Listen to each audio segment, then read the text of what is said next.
At the beginning of this week's Parashav Kitavo, we learn of the mitzvah Bikurim, the requirement that a farmer had to bring his first fruits to the Kohen in the Beit HaMikdash. The Mishnah Bikurim in chapter 2, Mishnah 3, lists several differences that exist between this mitzvah Bikurim and these parallel requirements of Trumot and Masrot, of tithing.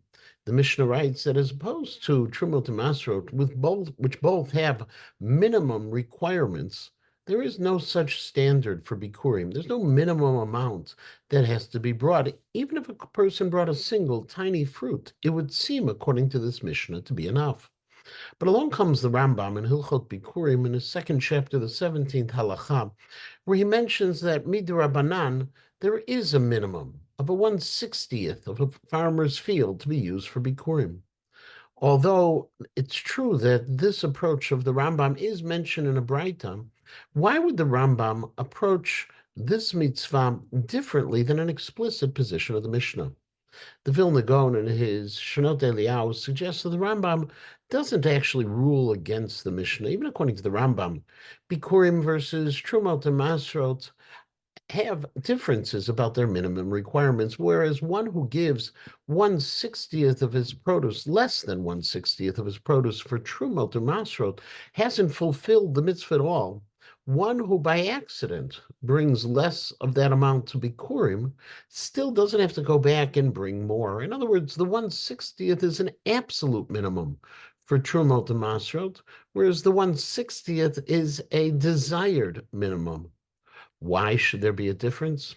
Rav Avram Gorevitz in his Or Avram on Sefer Dvarim explains that when it comes to Masrot, Trumot and Masrot are identified by the owner of the field.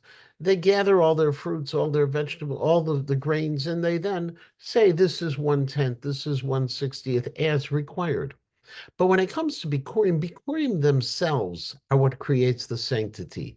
It's the blossoming of that first fruit, which the farmer would then tie a ribbon around, that makes that first fruit Bikurim, not a farmer choosing, I want this or that. As such, when Chazal said that there was a minimum of 1/60th for Bikurim, it couldn't be that actually 1/60th are actual Bikurim. It really depends on how they began to blossom and grow.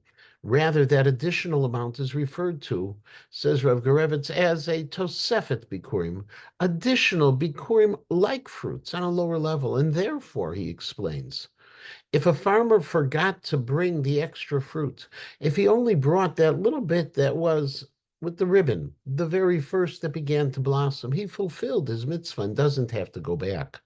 But if the farmer didn't bring sufficient trumot to masrot, in that kind of case, he hasn't fulfilled the mitzvah and has to bring additional produce to the Beit HaMikdash.